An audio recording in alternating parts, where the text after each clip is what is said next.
A strong show of support today for a Drag Queen Story Hour event in the district.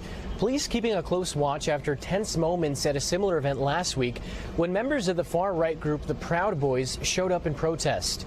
News 4's Derek Ward has more on how things went today.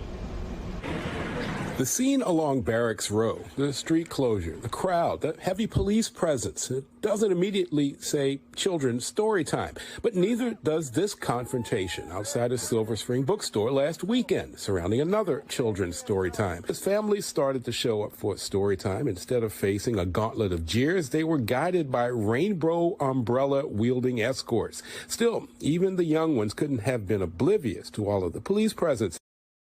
In Washington, D.C., in Maryland, all across the country now, drag events need police protection and community escorts to shield people from violent, screaming crowds of right-wing paramilitary groups who now routinely show up to terrorize people at these events. And the stuff that's happening in the streets is sort of mirrored by or dovetailing with a huge surge in legislative attacks on drag performers and the LGBTQ community, basically in every state where Republicans now hold power. And Florida, of course, has gotten a lot of attention. Governor Ron DeSantis there has led the passage of multiple new laws targeting gay people and trans people. He's targeted parents with abuse investigations. Tennessee right now is in the news for a groundbreaking draconian law they're about to enact that basically bans drag entirely in that state. In Tennessee, performing in drag in public or anywhere where a young person might conceivably see you will be a felony, punishable by up to 6 years in prison. I'm sure Tennessee police will be delighted to have it among their new duties to raid, like, performances or plays or TikTok shoots, or to accost people walking down the street to check that everybody's wearing what the police expect in terms of gender-conforming underwear. I'm sure they're delighted that's going to be among their new responsibilities. Tennessee will be so much safer. And yes, Tennessee may be out in front, but Republicans have introduced bills targeting drag in over a dozen states. And that's just the drag bills. Republicans have introduced literally hundreds of anti-LGBTQ bills nationwide this year, nearly half of them specifically targeting trans people. Iowa alone currently considering 19 bills, including a drag bill and a don't say gay bill for schools and a bill targeting trans youth.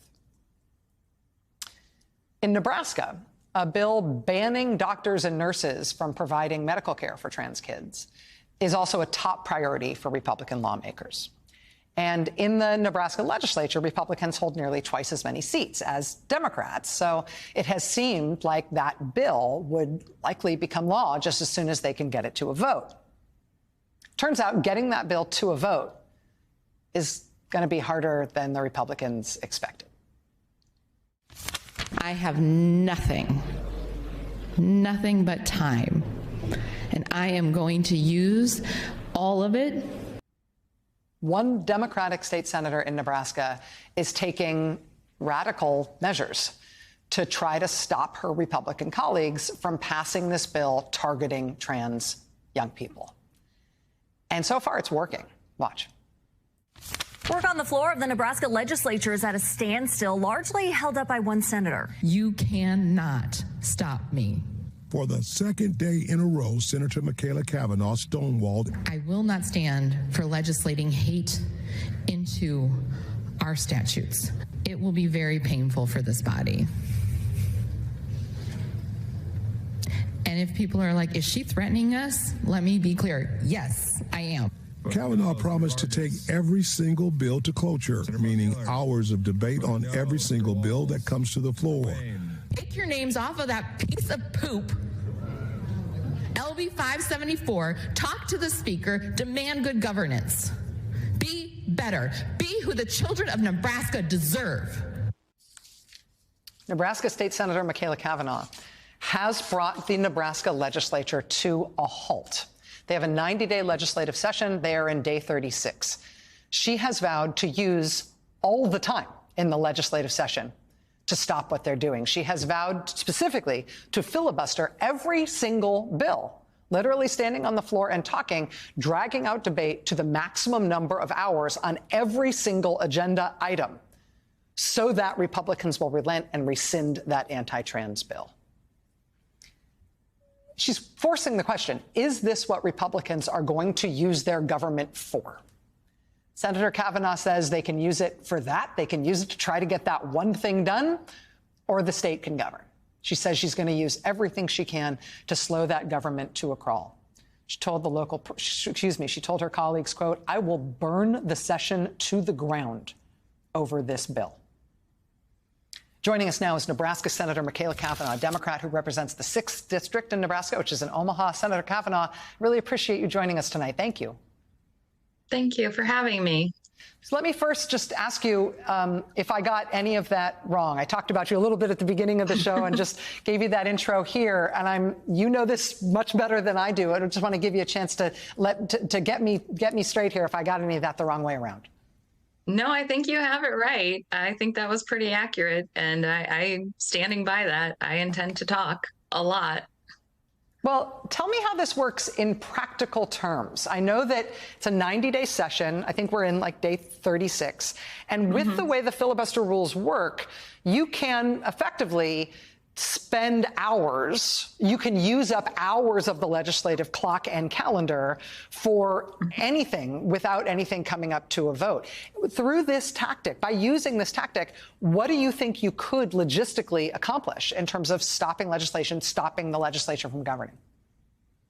Well, by my back of the envelope math, we have approximately 518 maximum hours left of debate this session. And that means that we could pass potentially no more than 42 bills. And that's not very many for the entire legislative session. And this is a long session, and that means we have to pass a budget. So I'm just going to practically make sure that my colleagues have to make a choice about what it is they want to do, what our job is, and is our job to legislate hate, or is our job to govern and work on tax cuts and work on the economy. So I'm forcing their hand. And you're calling the question as to what they are doing and what they do want to spend their legislative hours and their capabilities on. You're forcing them to choose this or everything else. Let me ask what this strategy entails from you. I know you spent Thursday and Friday talking for hours on the floor. I understand part of that time you were fighting a cold and a sore throat. I mean, presumably this is physically kind of a big ask just for yourself, being able to do this as a human. Yes. Well, it turns out I had strep throat.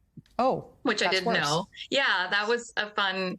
So I can literally filibuster through a virus that attacks your vocal cords, and that I'm proving I'm willing to do. I'm willing to do whatever it takes. This is too important. I think it's important for us to focus on what it is we're responsible to do as state legislators, as legislators across the country. What is our job? Our job is public policy. Our job is not to legislate hate. But at the end of the day, this is going to hurt children. And I don't care how sick I get. I don't care how tired I am. I am not going to look back on this moment in time and say I didn't do everything that I possibly could to fight for and protect children, especially our most vulnerable children, which are our trans youth. Your clarity, speaking to me right now, and your clarity on the Senate floor, on the legislature, the floor of the legislature, and your clarity in explaining this point is pretty unimpeachable. I mean, you're not beating around the bush at all. I've been writing down all the quotes that I've seen from you from the floor speeches. I want to annoy you. I want you to genuinely be frustrated to all get out with me. This is how the session's going to be for every bill. You cannot stop me. Take your names off that piece of poop, LB 574. You got to gasp out of the room when you said that. If you want to inflict pain upon children, I'm going to inflict pain on this body. I will burn the session to the ground over this bill.